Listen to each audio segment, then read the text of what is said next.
જય Ambe. Chapter number 9 શું છે? સુરેખ. સુરેખ આપેલું છે કે નહીં? ઓનલી વિકલ સમીકરણ. વિકલ સમીકરણ. ચલો ધ્યાન અહીંયા, બધાનું ધ્યાન અહીંયા. અત્યારે કશું લખવાનું નથી, આખું મેં સમજાવું પેલા. સૌથી પેલા વિકલ સમીકરણ. ચલો વિકલ પછી રાખો. સમીકરણ કોને કહેવાય? સમીકરણ તમે ભણ્યા છો કે દ્વિઘાત સમીકરણ અથવા તો સુરેખ સમીકરણ, આવું તમે સમીકરણો ભણેલા છો કે નહીં ભણેલા? સમીકરણો લાઈક માનો કે મેં તમને એવું કહું કે x² + x + 2 = 0, તો આને સમીકરણ કહેવાય. સમજ પડી ગઈ? ઓકે છે, ક્લિયર? અથવા મેં એવું કહું કે x + 5 = 0, આને સમીકરણ કહેવાય. ભલે ને x = -5 નામનું છે અચળ વિધેય, પણ સમીકરણ તો કહેવાય જ. ઓકે છે, ક્લિયર છે? અથવા તો બે ચલમાં લઈએ તો x + y + 2 = 0, આને બી સમીકરણ કહેવાય. આ સમજ પડી ગઈ? ઓકે છે, પણ આ સાદા સમીકરણ થઈ કે જેમાં કોઈ વિકલન પોર્શન દેખાતો છે નહીં. તો હવે સમીકરણ શબ્દ સમજ પડી ગઈ, જેમાં =0 આવે, કંઈક પદ અને =0 આવે, એને આપણે સમીકરણ કહીએ. રેડી છે? વિધેયમાં સમીકરણમાં શું ફેર સમજાવું. માનો કે આપણે આવું લખીએ ને, f of x = x² + x + 2, તો આ વિધેય છે. સર એવું કેમ વિધેય છે? fx નામ આપ્યું એટલે નહીં. આનો જવાબ =0 નથી, આનો જવાબ ગમે તે આવશે. સમજ પડી ગઈ? એટલે f of x = કંઈ બી હશે એ મુજબ જવાબ આવશે. આનો જવાબ =0 જ છે, એનો ઉકેલ મળે. જેનો ઉકેલ મળે એને સમીકરણ કહેવાય. ચલો યાદ રહી ગયું? સમજ પડી ગઈ? ઓકે છે, એટલે આમાં બિલોંગ્સ ટુ r નો ચાલે. બધી કિંમતો નો ચાલે આમાં કે જેનો જવાબ =0 આવતો હોય. આમાં બિલોંગ્સ ટુ r ચાલે, ગમે તેટલી કિંમતો મૂકી શકાય. ચલો આટલું ક્લિયર? ઓકે, હવે વધીએ આગળ. ઓકે, હવે સમીકરણમાં ઇન્વોલ્વ કરીએ વિકલન. સમીકરણમાં ઇન્વોલ્વ કરીએ વિકલનને. લાઈક સમજાવું. માનો કે મેં આવું લખું છું કે x dy/dx + y = 0. તો જો તો સૌથી પહેલા તો આ કંઈક વસ્તુ બરાબર 0 આવી ગઈ, એટલે સમીકરણ છે. ચલો આટલું ક્લિયર. બીજી વસ્તુ કે આની અંદર તમને વિકલન દેખાય છે? વિકલન દેખાય છે? ઓકે છે, તો વિકલન દેખાવું જોઈએ અને સમીકરણ બનવું જોઈએ, તો તેવા સમીકરણને કહેવામાં આવે છે વિકલ સમીકરણ. ઓકે છે? ઓકે, તો હવે વિકલ સમીકરણ સર બનાવ્યું, તો આપણે એની અંદર કયા ટાઈપનું વિકલન છે તે જોઈએ. તો હવે જોજો, આની અંદર dy/dx છે. રેડી છે? તો dy/dx એટલે આપણે વિકલનમાં શું ભણ્યા? y નું x ને સાપેક્ષ વિકલન. y નું x ને સાપેક્ષ વિકલન એટલે કયો ચલ કોના પર આધાર રાખે છે? y ચલ કોઈકના પર આધાર રાખે છે, એટલે બીજાના પર આધારિત હોય તેવા ચલને અવલંબી ચલ કહેવાય. કારણ કે બીજા પર આધાર રાખે છે ને, અવલંબન. યાદ છે? અવલંબન શબ્દ એટલે શું? બીજા પર આધાર રાખવો. એટલે y છે તે કેવો ચલ છે? અવલંબી ચલ. અને x છે જે કોઈના પર આધાર રાખતો નથી, તો એને કહેવાય સ્વતંત્ર ચલ. કેવો ચલ કહેવાય? સ્વતંત્ર ચલ. એટલે હું તમને એવું કહું કે dt/du, તો અવલંબી ચલ કોણ છે? t, અને સ્વતંત્ર ચલ કોણ છે? u. આવડી ગયું? રેડી છે? એટલે તમે કોઈક વખત જોતા હશો કે સર x ને સાપેક્ષ વિકલન કરીએ તો x નું વિકલન 1 થઈ જાય, કારણ કે એ પોતે સ્વતંત્ર છે. પણ y નું વિકલન x ને સાપેક્ષ કરો તો 1 થાય નહીં, એ dy/dx થાય. ચલો આવડી ગયું? હાલો આટલું રેડી? ક્લિયર? ઓકે, તો વિકલ સમીકરણ શબ્દ સમજ પડી ગઈ? આવું પૂછાવાનું નથી, પણ ખાલી શોર્ટ સમજાવું કે શું કહેવા માંગે છે. ચલો ઓકે છે, બાકી હું પૂછાવાનું હમણાં બધું કહી દઈશ કે આવું પૂછાવાનું છે. ચલો આટલું રેડી છે? ઓકે છે. ચલો હવે આપણે આ ભાઈ પાસે જઈએ. ઓકે છે? આ ભાઈ પોતે જ પાસે જઈએ કે આ ભાઈ જુઓ તો વિકલ સમીકરણ છે. એ તો આપણે વાત થઈ ગઈ હમણાં કે આ ભાઈ કેવો છે? વિકલ સમીકરણ છે. તો જો વિકલ સમીકરણ ભાઈ હોય તો આપણે એની પાસે બે વસ્તુ હશે. એક વસ્તુ હશે કક્ષા એટલે કે ઓર્ડર, અને એક વસ્તુ હશે પરિમાણ એટલે કે ડિગ્રી. હવે કક્ષા અને પરિમાણ શું છે, પેલું આખું સ્વાધ્યાય આના પર બનેલું છે અને MCQ માં ગેરંટી છે કે MCQ આવશે ને આવશે જ. ઓકે છે, MCQ માં જ 9.1 આવવાનું છે, બીજી ક્યાંય આવવાનું નહીં. ઓકે, કોઈ દિવસ એવું નહીં પૂછાય દાખલો આપી કે આની કક્ષા પરિમાણ શોધો 2 માર્ક્સમાં, એવું કોઈ દિવસ આવવાનું છે નહીં. હાલો, આટલું રેડી? ઓકે. કક્ષા અને પરિમાણ શું છે? બહુ ઈઝી છે, જોશો ત્યાં ખબર પડી જશે. કક્ષા એટલે મહત્તમ કેટલામી વખત વિકલન થયેલું છે તેને કહેવાય કક્ષા. આવડી ગયું? આ વિકલ સમીકરણ દેખાયું તમને? તો એમાં કેટલામી વખત વિકલન છે? એક જ વાર છે ને. માનો કે એક બીજું સમીકરણ તમને આપું, x² dy/dx પ્લસ d²y/dx² બરાબર 0, તો આની કક્ષા 2 છે. y કારણ કે મહત્તમ દ્વિતીય વિકલન સુધી વિકલન થયેલું છે, એટલે જેટલામી વખત વિકલન થયું હોય ને તેને કહેવામાં આવે છે કક્ષા. ચલો, આવડી ગયું? યાદ રહી ગયું? ઓકે છે. બીજી વાત, સર કક્ષા ખબર પડી ગઈ એટલે કક્ષામાં આપણે શું વાત કરી? મહત્તમ વિકલિત. ઓકે છે, વ્યાખ્યાની આખી જરૂર છે નહીં, મહત્તમ વિકલિત યાદ રાખી લો. ઓકે છે, ક્લિયર? ઓકે સર, હવે પ્રશ્ન મને એવો આવે, આ બધી વાત તો તમે કરી નાખી, પરિમાણની વાત કરો તો પરિમાણ માનો કે આપણે અહીંયા આવું છે. ઓકે, રહેવા દો, પહેલા આની વાત કરીએ. આનું પરિમાણ જોઈએ. કક્ષા કેટલી? પરિમાણ એટલે શું કે જે તમે મહત્તમ વિકલન જ્યાં નક્કી કર્યું એ વિકલનની ઘાત કેટલી છે ને એને કહેવાય પરિમાણ.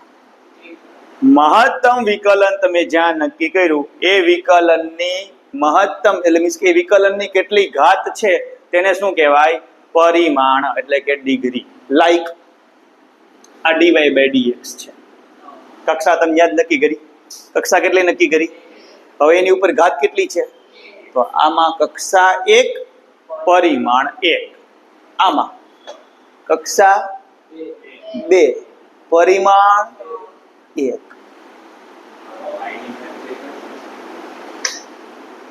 મેં પરિમાણમાં હું વાત કરી? તમે જે જગ્યા પર કક્ષા નક્કી કરી એની ઘાતને પરિમાણ કહેવાય. કક્ષા તમે કેટલી નક્કી કરી? ક્યાં નક્કી કરી?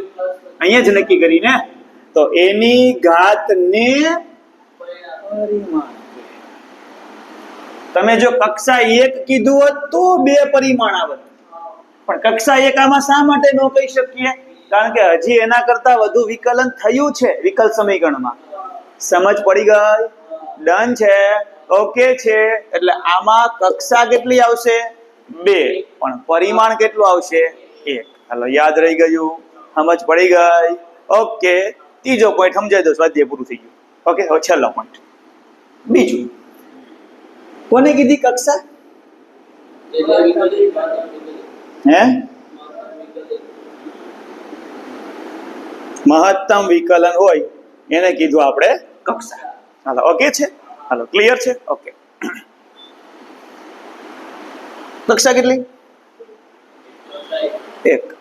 પરિમાણ કેટલું?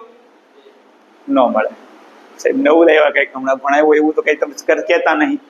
આ છેલ્લો પોઈન્ટ સમજાઈ દો.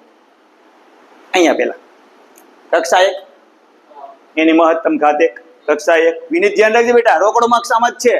જે MCQ પૂછાવાનો છે સીધો ખબર પડી જ જવાની છે. કક્ષા 1 પરિમાણ. ઓકે છે. કક્ષા 2 એટલે એની ઘાત 1. કક્ષા 2 પરિમાણ 1. કક્ષા 1 પરિમાણ 2 નહીં, કારણ કે આપેલું વિકલ સમીકરણ જે છે ને એ પોલિનોમિયલ ટાઈપ નથી. પોલિનોમિયલ એટલે આપણે કેવું કહેવાય એને? દ્વિઘાત નહીં, બહુપદી વિધેય ટાઈપ નથી. આની અંદર ત્રિકોણમિતિ વિધેય છે. કયું છે? ત્રિકોણમિતિ વિધેયની અંદર વિકલન છે. જો આવું હોત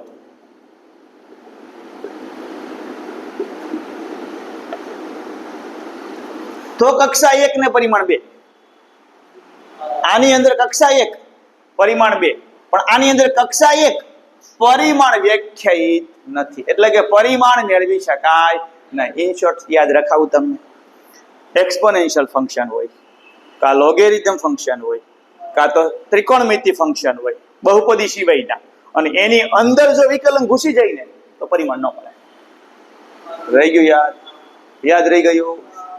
આવું હોય તો ચાલે હો, dy/dx * sin x તો ચાલે, તો કક્ષા 1 ને પરિમાણ 2 ડન છે. પણ સાઈન ની અંદર જો વિકલન ઘૂસી ગયું તો મળે છે, કારણ કે એક્ઝેક્ટ બહુપદી વિધિના ફોર્મમાં નથી એવું કહી શકાય. ચાલો સમજ પડી ગઈ. એટલે આપણે આવું બધું બહુપદી છે કે નહીં એવું કંઈ યાદ રાખવાની જરૂર નથી. એક્સપોનેન્શિયલની અંદર વિકલન ઘૂસી જાય, એક્સપોનેન્શિયલની ઉપર વિકલન ઘૂસી જાય અને બરોબર સેટ ન થાય, યા સાઈન કોસ ટેન ગમે તેની અંદર વિકલન ઘૂસી જાય તો એનું કક્ષા તો બધાની મળે જ, પરિમાણ ન મળે. હવે યાદ રહી જશે.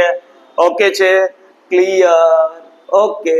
બીજું, પરિમાણ હંમેશા પૂર્ણાંક સંખ્યા આવે, અપૂર્ણાંક ન આવે. સર એવું કેમ કહો છો? લઈએ એક્ઝામ્પલ.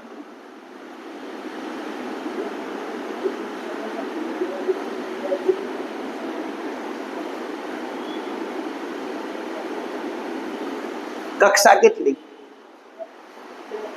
કક્ષા કેટલી?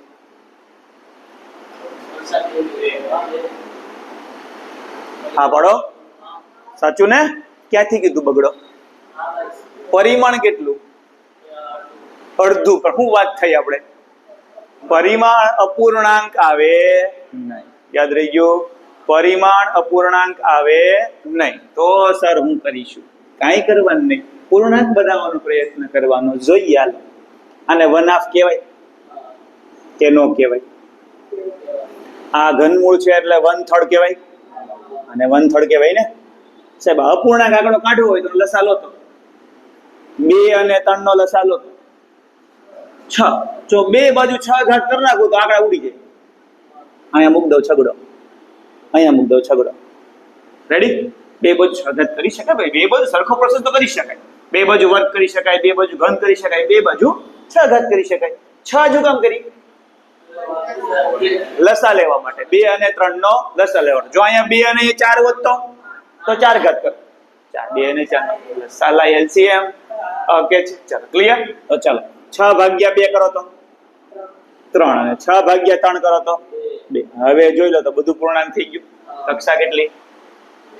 પરિમાણ આવડી ગયું.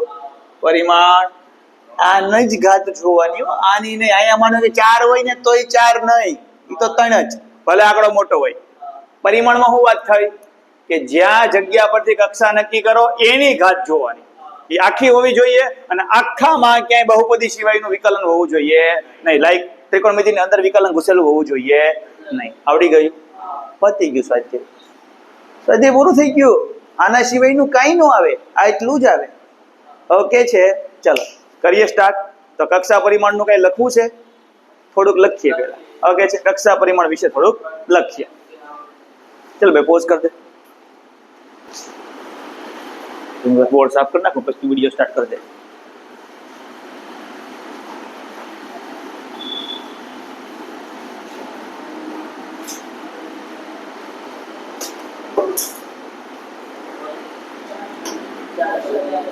ચલો સ્વાધ્યાય 9.1 એમાં ક્વેશ્ચન નંબર 1 શું કહે છે?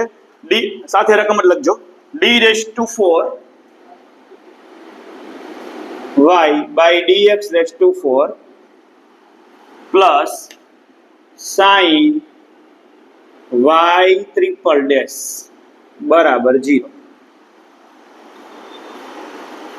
ચાલો કક્ષા,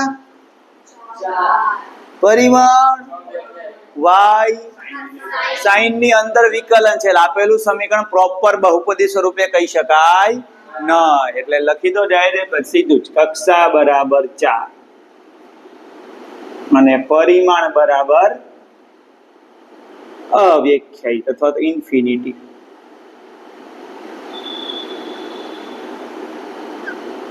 ક્વેશ્ચન નંબર 2. ચલો લખો રકમ, મારે લખવાની જરૂર નહીં પડે.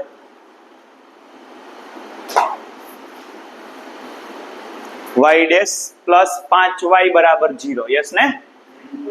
ચલો y' પ્લસ 5y બરાબર 0. બોલો કક્ષા 1, પરિમાણ 1 લખી નાખો. આવડી ગયું ને? 1 માર્ક મળી ગયો ચેપ્ટર નંબર 9 માંથી. હાલો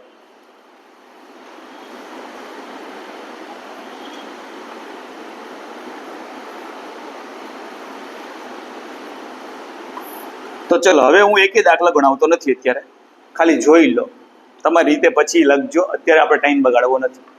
ઓકે છે?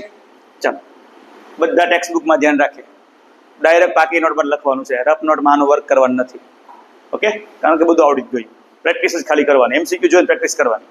ઓકે, એમસીક્યુ ઘણા બધા છે લિબર્ટીમાં, પ્રેક્ટિસ કરજો એટલે આવડી જશે. ચાલો શું કહે છે કે dy/dt⁴ પ્લસ 3s d²s/dt² = 0. આમ તો રકમે બોલવાનું હોય, ખાલી ડાયરેક્ટ જોવાનું જ હોય તો એ ખબર પડી જાય. ઓકે ને? બોલો કક્ષા 2 પરિમાણ 1 પતી ગઈ વાત. ચાલો નેક્સ્ટ ક્વેશ્ચન નંબર 4. કક્ષા 2 પરિમાણ 2 નહીં અવ્યાખ્યાયિત.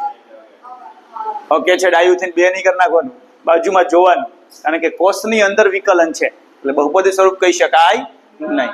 ઓકે છે, ચાલો વધીએ આગળ.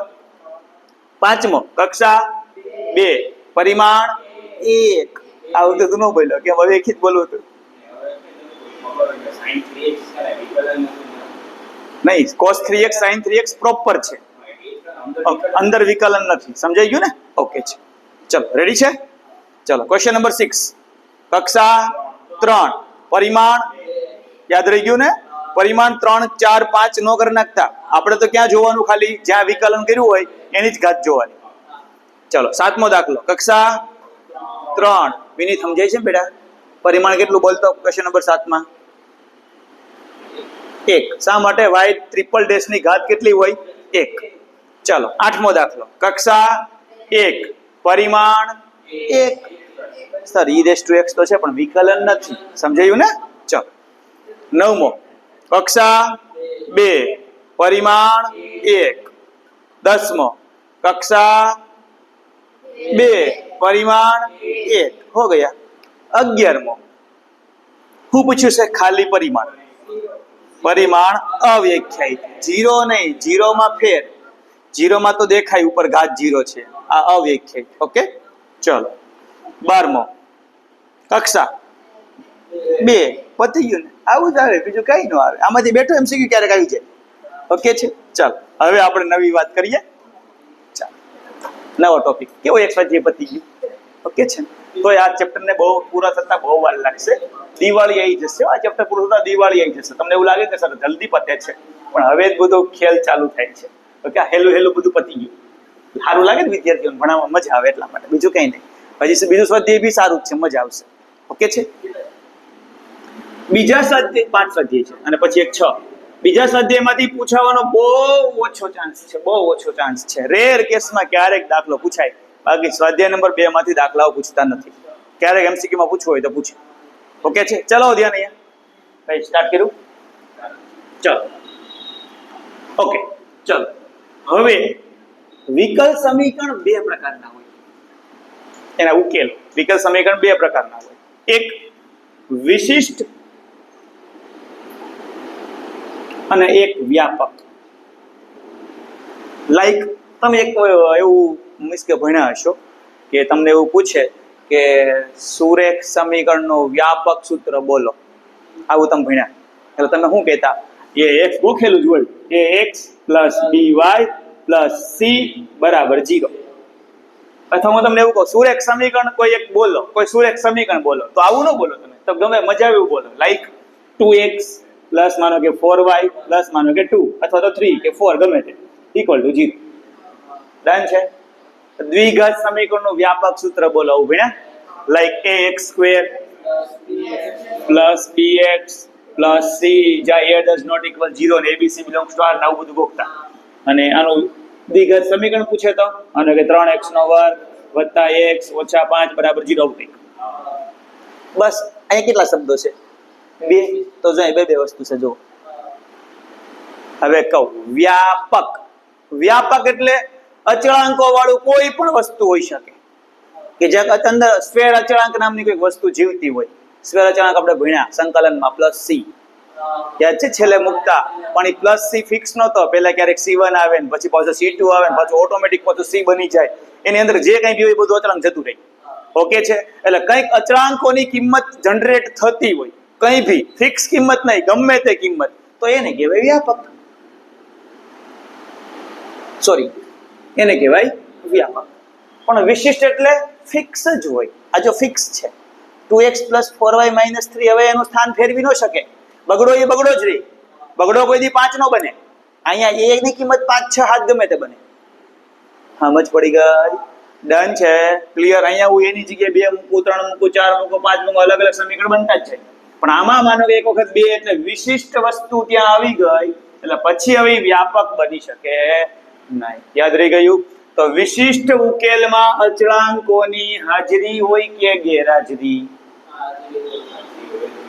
વિશિષ્ટ ઉકેલમાં અચળાંકોની હાજરી હોય કે ગેરહાજરી? ગેરહાજરી. ફિક્સ આંકડો, ફિક્સ. આ અચળ આંકડો નથી, ફિક્સ બની જાય. આને અચળ કહેવાય, અચળાંક કહેવાય. અચળાંક, અચળાંક. તમે શું વિચારો? અચળાંક એટલે અચળ વસ્તુ, એમ નહીં, કોઈ બી વસ્તુ જે ધારણ કરે. આપણે ખબર કહીએ જ્યાં c એ સ્ક્વેર અચળાંક છે તો c 5 હોય, 10 હોય, 15 હોય, 25 હોય, ગમે તે હોય. ઓકે છે? એટલે વિશિષ્ટ ઉકેલમાં સ્ક્વેર અચળની હાજરી હોતી નથી, એટલે સ્ક્વેર અચળાંકની સંખ્યા કેટલી હોય? 0. પણ વ્યાપક ઉકેલમાં સ્ક્વેર અચળાંક હોય તો સર કેટલા હોય? એ અમને ખબર નથી, એ આપણે હમણાં વાત કરીએ. ચલો, ઓકે છે? એટલે આમાં સ્ક્વેર અચળાંક હાજર હોય, આમાં સ્ક્વેર અચળાંક ગેરહાજર. યાદ રહી ગયું? તો 9.2 ના છેલ્લા 2 MCQ જોઈ લો. પહેલા આવડી ગયા, એક તો આવડી ગયો, બીજો પછી હમણાં શીખવાડું. જો તમે કે વિશિષ્ટ ઉકેલ એવું કે લખ્યું છે છેલ્લામાં, છેલ્લેથી બીજામાં શું લખ્યું છે? શબ્દ રકમ વાંચો તો. તૃતીય કક્ષાના વિકલ સમીકરણમાં વિશિષ્ટ ઉકેલમાં સ્ક્વેર અચળાંકોની સંખ્યા ખાલી જગ્યા છે તો શું છે? 0. બોર્ડમાં 2 થી 3 વાર પૂછાઈ ગયું આ. ઓકે છે? ચલો, સમજ પડી ગઈ? વિશિષ્ટ શબ્દ આવે એટલે સ્ક્વેર અચળાંક 0. y 0 કે નો સમજાવું? બીજી વાર સમજાવું. લાઈક જો આવું હોય, જો આ વિશિષ્ટ ઉકેલ છે, ક્યાંય સ્ક્વેર અચળાંક દેખાય છે? ક્યાંય દેખાતો નથી. યાદ રહી ગયું? ચલો, એટલે આને હું કહું તમને કે આ ઉકેલ છે એને સ્ક્વેર અચળાંકોની સંખ્યા કેટલી? તો 0. યાદ રહી ગયું? ઓકે છે? ચલો, ડન છે. ઓકે, વ્યાપક ઉકેલની વાત કરીએ. વ્યાપક લાઈક સમજાવું જોજો. માનો કે આપણે એવું કહીએ કે x² + y² = r². આમાં એક અચળાંક છે r. x y તો ચલ છે ને, તો ગમે તે કિંમત ધારણ કરા, વર્તુળનું સમીકરણ છે. યસ. જો માનો કે આવું લખું ને, x² + y² = 25, તો આ ભાઈ છે ને એ કયો ઉકેલ છે? વિશિષ્ટ ઉકેલ. વિશિષ્ટ છે અને આ વ્યાપક છે. એ ન સમજાય? કારણ કે અહીંયા જો r ની કિંમત 1 આવે, 2 આવે, અલગ અલગ વસ્તુ મૂકી શકાય ને, એને વ્યાપક કહેવાય. આવું યાદ રાખો. અલગ અલગ વસ્તુ મૂકી શકાય એને વ્યાપક કહેવાય, ને ફિક્સ થઈ જાય, એ કિંમત ચેન્જ જ ન થાય એને વિશિષ્ટ કહેવાય. યાદ રહી ગયું? સમજ પડી ગયું? ઓકે છે? ડન. ધોરણ 12 ના વિદ્યાર્થીઓ તો વિશિષ્ટમાં ન આવે, વ્યાપકમાં આવે. પણ જેમ કે ચૌધરી અરવિંદ તો વિશિષ્ટ બની ગયું, ફિક્સ થઈ ગયું એક નામ. સમજ પડી ગઈ? ઓકે છે? ડન છે? વધીએ આગળ. ઓકે, કેટલા અચળાંકો છે આમાં? યાદ રહી ગયું? યાદ રહી ગયું? ઓકે છે. હવે આનું વિકલન કરો તો કરતા આવડે? વિકલન 5મા ધોરણમાં ભણ્યા આપણે. બોલો હાલો. 2x + 2y dy/dx = 0. બગડો ઉડી ગયો. x + y dy/dx. મિત્ર, વિકલ સમીકરણ બની ગયું. જુઓ, બની ગયું ને? યાદ છે? વિકલ સમીકરણ કોને કહેવાય તમને ખબર છે? હવે રેડી? એટલે ઉકેલ પરથી, આને ઉકેલ કહેવાય. ઉકેલ પરથી વિકલ સમીકરણ બનાવી શકાય. પછી આગળ જશું એટલે વિકલ સમીકરણ પછી ઉકેલ બનાવવાનું આવશે. ઓકે, એ જ ડેન્જર છે. ઉકેલ પરથી વિકલ સમીકરણ આપણે આખા સ્વાધ્યાયમાં જ ધંધો કરશું. 9.2 માં ઉકેલ પરથી વિકલ સમીકરણ, એ બહુ હેલું છે. પછી વિકલ સમીકરણ બધી ઉકેલ માટે આખું ચેપ્ટર ભણીશું. 3જું સ્વાધ્યાય, 4થું સ્વાધ્યાય, 5મું, 3 એ પતી ગયું એટલે ચેપ્ટર પૂરું. ડન છે? ઓકે છે? ને એમાંથી 4 માર્કનો દાખલો આવવાનો છે. ઓકે છે? 9.3, 9.4 અને 9.5 માંથી. ઓકે છે? ક્લિયર? ઓકે. કોના જેવું છે ખબર છે? 3 અલગ અલગ રીત છે. લાઈક તમે ભણતા લોપની રીત, આદેશની રીત, આવું ભણતા. ગમે એ રીત કરો, જવાબ તો હરખો જ આવે. આમાં એવું જ આવે, ગમે એ રીત કરો, જવાબ તો હરખો જ આવે. પણ જે દાખલો જે રીતથી થાય ને એ બીજીથી ન થાય. પેલા થતું ગમે એ દાખલો ગમે એ રીતથી થતો, આમાં એવું નહીં થાય. જે દાખલો જે રીતથી થતો હોય ને એના સિવાયની બીજી રીતથી નહીં થાય એ લોચો છે. એટલે તમે 3 સ્વાધ્યાયમાંથી 1 સ્વાધ્યાય કરીને જાવ ને તો નહીં ચાલે. લોપની રીત કરી હોય તો તમે આદેશ ન હોય તો ચાલે.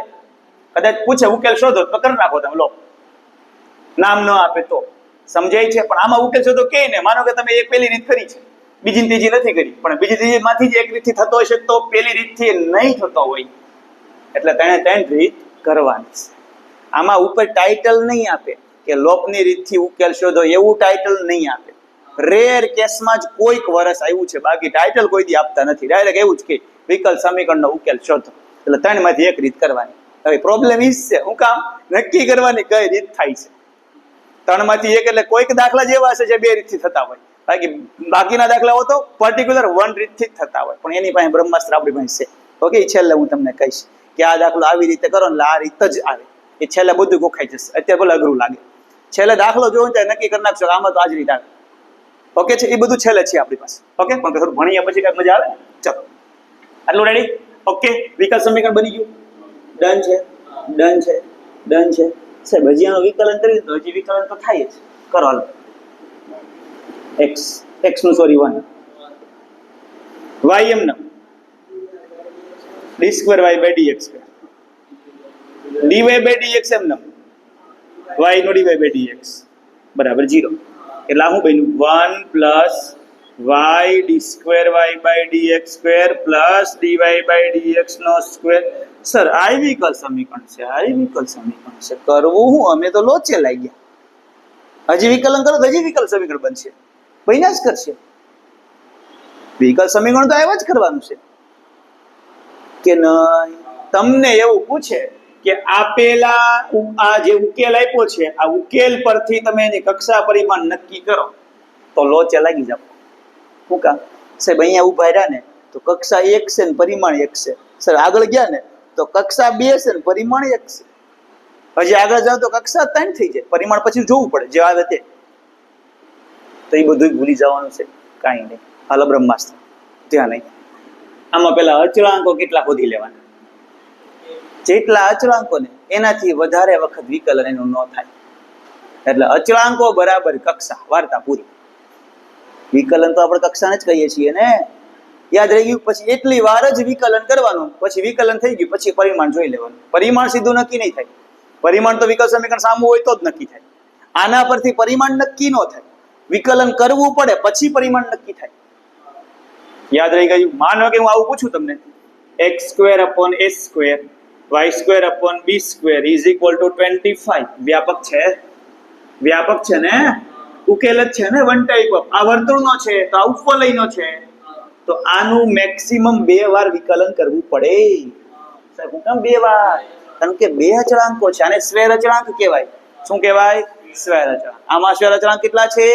1, તો આનું વિકલન 1 જ વાર. આમાં કેટલા છે? 2, તો આનું વિકલન 2 વાર કરવાનું, પછી કક્ષા પરિમાણ નક્કી થાય. તો જેટલા અચળાંકો એટલી એની કક્ષા. MCQ વાંચી લો છેલ્લેથી બીજું.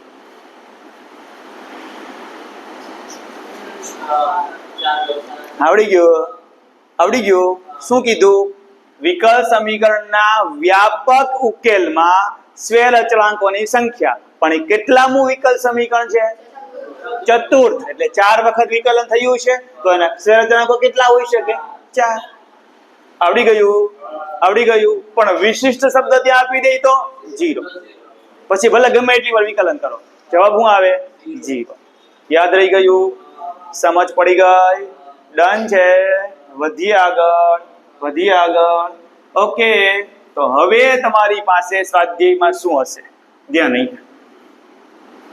આ બાજુ એક વિકલન આપશે અને સામે એનો ઉકેલ આપશે, અથવા તો આ બાજુ ઉકેલ આપશે અને સામે એનું વિકલ સમીકરણ આપશે.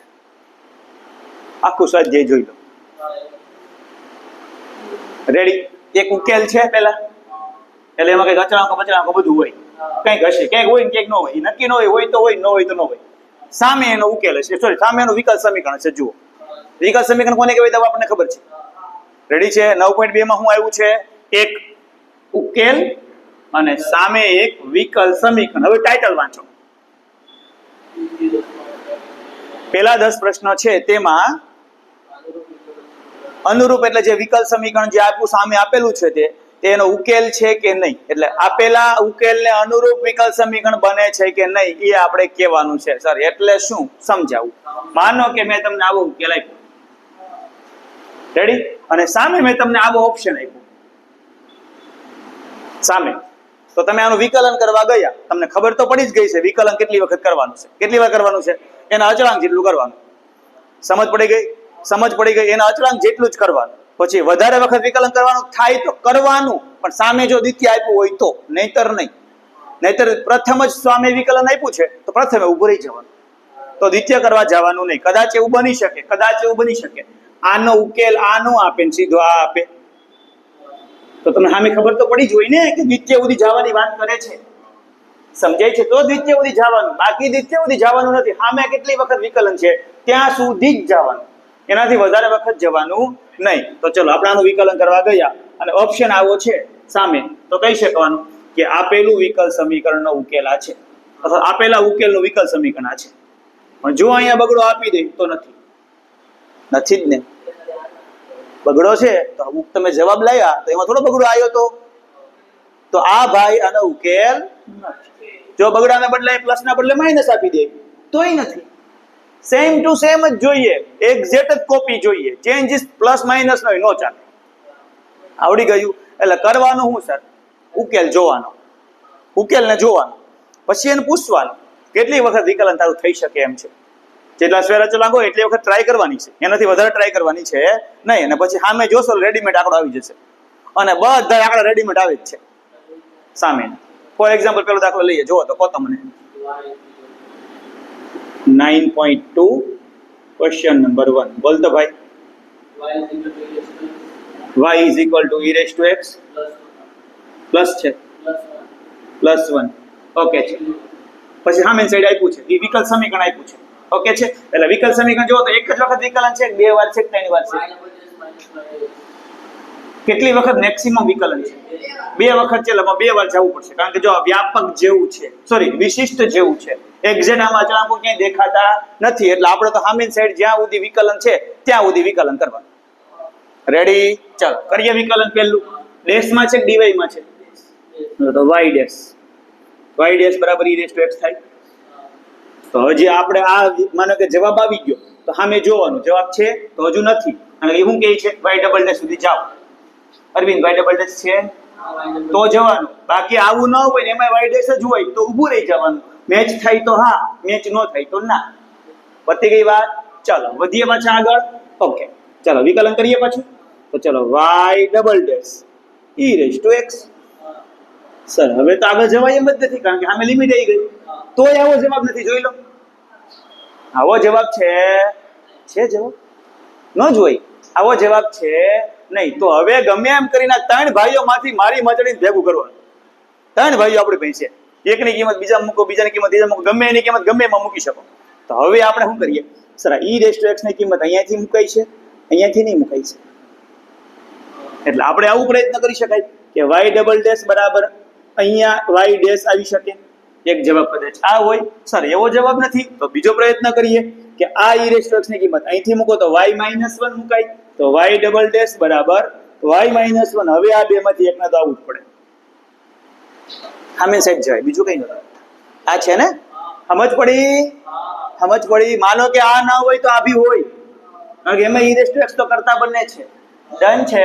તો તમારો આ જવાબ. એટલે હું કહી શકવાનું છેલ્લે કે આપેલું વિકલ્પ સમીકરણનો ઉકેલ y બરાબર e રેઝ ટુ x છે. ડન છે ને? કાંઈ નથી ને આમાં? કાંઈ છે જેમાં કાંઈ ન હોય ને પૂછાય નહીં. ઓકે છે? ચાલો કરો સ્વાધ્યાય સ્ટાર્ટ. આમાં કઈ લખવાનું આવતું જ નથી, ખાલી ઉપર ટાઇટલમાં નોટમાં લખાઈ દો, ખાલી નોટ લખી નાખો. શું નોટ લખો? વિશિષ્ટ ઉકેલમાં સ્વેર અચળાંકોની સંખ્યા બરાબર 0. વિશિષ્ટ ઉકેલમાં સ્વેર અચળાંકોની સંખ્યા બરાબર 0. વિશિષ્ટ ઉકેલમાં સ્વેર અચળાંકોની સંખ્યા બરાબર 0. અને એમાં બીજી નોટ લખી નાખો. શું લખશો? વ્યાપક ઉકેલમાં સ્વેર અચળાંકોની સંખ્યા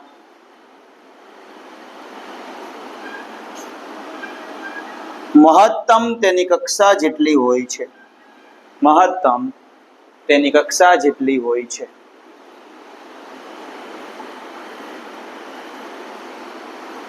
ચાલો ડન છે, ડન છે. વધીએ આગળ. ચાલો સ્વાધ્યાય 9.2 ક્વેશ્ચન નંબર 1 ટાઇટલ મારો y is equal to e raise to x plus 1. બીજી વાર લખાવું છું બધું મેં. therefore y ડેશ ને y dash is equal to e raise to x.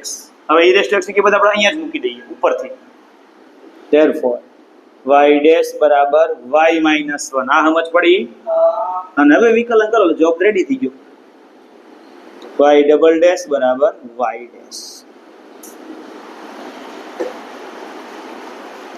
અને પછી છેલ્લે આમ કરીને લખવાનું છે. આમ કરીને ટાઇટલ માંથી લખવાનું છે.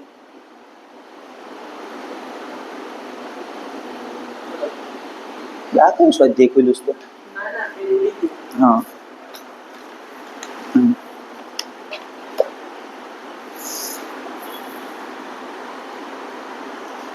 આમ ઓકે લખી નાખો પેલા. આમ y બરાબર e raise to x plus 1. આમ y બરાબર e raise to x plus 1 એ આપેલ અનુરૂપ વિકલ સમીકરણનો ઉકેલ છે. વિકલ સમીકરણનો ઉકેલ છે.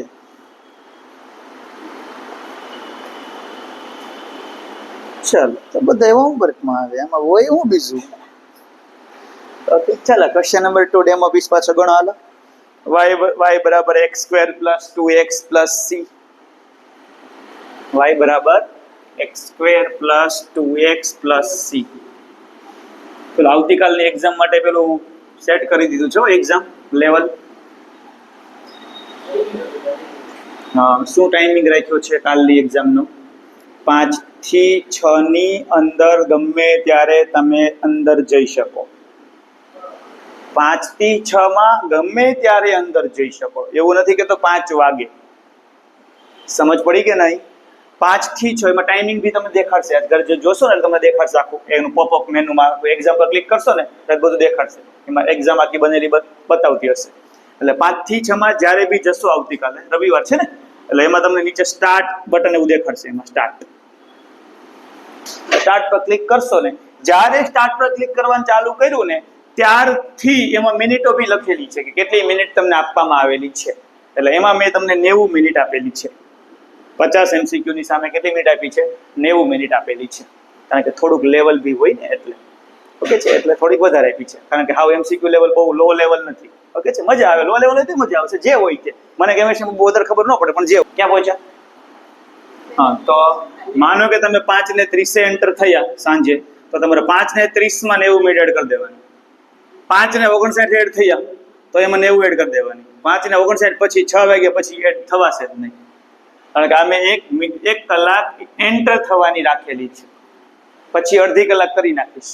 ઓકે છે ને? પછી પેપર પાછું જ્યારે બીજું આવશે ત્યારે, એટલે અડધી કલાકની અંદર જ જવાનું અંદર. યસ. આ 1 કલાક એવું ના માનતા કે 5 થી 6 એક્ઝામનો સમય છે. એક્ઝામનો સમય નથી, એ એન્ટર થવાનો સમય છે. જ્યારે એન્ટર થઈ જાવ અંદર ત્યાર પછી તમને 90 મિનિટ લાગે. ઓકે છે, ડન. અને મસ્ત XZ ની પેપર પેટર્ન છે એમાં. લાઈક પેપર પેટર્ન મીન્સ કેવી રીતે? બહુ મસ્ત છે. અહીં ક્વેશ્ચન આવશે, 4 ઓપ્શન આવશે. પછી એ ક્વેશ્ચન જેટલા હશે ને 50 અહીં દેખાડતા હશે. 50 ક્વેશ્ચન આવે, 1 2 3 4 એવી રીતે ક્વેશ્ચનો દેખાડતા હશે. ત્યારે બધા લાઇટ કલર હશે, લાઇટ કલર, આછા કલર. ઓકે છે. એટલે પછી આમાં ઓપ્શન જે હશે ને ત્રણ ઓપ્શન આપ્યા છે. Mark for review.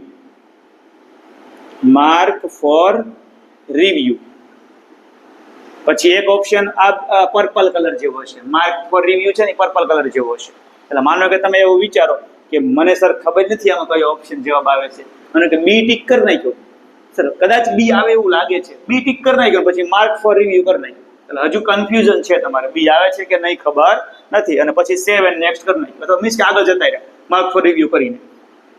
બીજો ઓપ્શન બાજુમાં આવે છે ક્લિયર, રેડ કલરનો ક્લિયર, એટલે શું કે તમે એ ટીક કરી નાખ્યો તો ફાઇનલ કરી નાખ્યો તો એ ટીક જ છે, પછી તમારે ચેન્જ કરવો છે ઓપ્શન, તો ક્લિયર કરવાનું એટલે ઓપ્શન જતો રહે પાછો, પછી તમારે બી કરવો હોય તો પાછું કરી શકો. સમજાયું ને? એટલે ઓપ્શન ચેન્જ કરવો હોય તો કરી શકાય. ડન. અને ત્રીજો ઓપ્શન છે સેવ એન્ડ નેક્સ્ટ, એટલે શું કે બી ટીક કર્યો, સેવ એન્ડ નેક્સ્ટ કરો એટલે ગ્રીન કલર થઈ ગયો, એટલે એ તમારો ઓપ્શન સબમિટ છે. એટલે સેવ એન્ડ નેક્સ્ટ થી તમારો ઓપ્શન સબમિટ થાય. એટલે માર્ક ફોર રિવ્યુ બધાય કરી નાખો તો માર્ક તો છેલ્લે 0 જ રહી, એકે ઓપ્શન કાઉન્ટ થાય નહીં. એટલે શું માર્ક ફોર રિવ્યુ તમારે હોય ને એ પર્પલ કલર જેવી એક્ઝામ સબમિટ થાય એટલે પર્પલ કલર પાછા લાઇટ થઈ જાય, છેલ્લે પાછે લખેલા નથી એવું કહી શકાય, ગણાય નહીં. ગ્રીન કલર હોય ને એટલા જ ગણાય કે આટલા ગ્રીન કલર જે હતા એ જ તમારા ઓપ્શન આપેલા છે. સમજાઈ ગયું? નેગેટિવ માર્કિંગ કાલે રાખેલું નથી. ઓકે છે? એટલે મજા આવે એ બધા ટીક કરો તો કરશો. કાલે નેગેટિવ માર્કિંગ નથી, પછી થોડો કોન્ફિડન્સ આવે પછી નેગેટિવ માર્કિંગ ચાલુ કરું મેં. ઓકે છે? દિવાળી પછી એવો વિચાર છે રોજ 1 કલાક એક્ઝામ લેવી છે, ડેઈલી 1 કલાક, એટલે રોજ 50 MCQ કરો તો કેટલા બધા MCQ થઈ જાય. બીજો ફાયદો સમજાવો. ફાયદો 90 મિનિટ પૂરી થઈ ને, સબમિટ આપ્યું ને એટલે સામે રિઝલ્ટ આવી ગયું, એટલા માર્ક્સ સાચા પડ્યા, એટલા ખોટા પડ્યા. એક ઓર જે ખોટા પડ્યા ને એનું નીચે સોલ્યુશન હશે, ત્યારે ને ત્યારે શીખાઈ ગયા. ભલે એક વખત ન આવડ્યા પણ બીજી વખત પછી શીખ્યા એટલે 50 આવડી તો ગયા ને. તમારે માનો કે 50 માંથી 40 સાચા પડ્યા તો 10માં રેડ આવ્યું ને, તો 10માં રેડ આવ્યું ને રેડ ઉપર ક્લિક કરવાનું તો નીચે સોલ્યુશન દેખાડશે અને સાચો જવાબ એ દેખાડશે કે આમાં તમે એ ટીક કરો પણ બી આવે છે, આ કારણથી બી આવે છે, આમાં આવી રીતે આવે એટલે બી આવે છે. થોડું ઘણું કદાચ મિસ્ટેક હોય તો લેટ ગો કરજો, કારણ કે એ બી એક એપ્લિકેશન જ છે. કદાચ એને બી થોડીક વસ્તુ સમજ ન પડે, પ્રિન્ટિંગ મિસ્ટેક કોઈક હોઈ શકે તો માથું ન ખંજવાળતા, નેક્સ્ટ કરીને આગળ જતા રહેજો. તમને એવું લાગે કોન્ફિડન્સ સર આમાં તો આ નથી જ આવતું કંઈ, મેં વાંચ્યું મુજબ નથી આ, તો નેક્સ્ટ કરીને આગળ જતો રહેવાનું. કદાચ એરર હશે કોઈ ક્વેશ્ચનમાં, રેર એરર હોઈ શકે. ઓકે છે? કારણ કે એ બી એપ્લિકેશન છે એટલે એમાં બી કોઈક એરર હોય. ઓકે છે? પૂછવા કોઈ ન આમાં શું કરવાનું, હવે એ જવા દેવાનું ક્વેશ્ચન, છેલ્લે શીખી લેવાનો કે આના લીધે આ નહીં આવું હતું, એટલે તમારી ભૂલ હશે તોય ખબર પડી જશે, એની ભૂલ હશે તોય ખબર પડી જશે. સમજ પડી ગઈ? ડન છે? ઓકે, કાલથી સ્ટાર્ટ કરીએ, જોઈએ કેટલા એક્ઝામ આપી અને કોને કેવા માર્ક્સ આવ્યા એ મને દેખાડશે. ઓકે છે? ચાલો ભાઈ, કિતને બજે ટાઈમ હો ગયા? કર દે બંધ.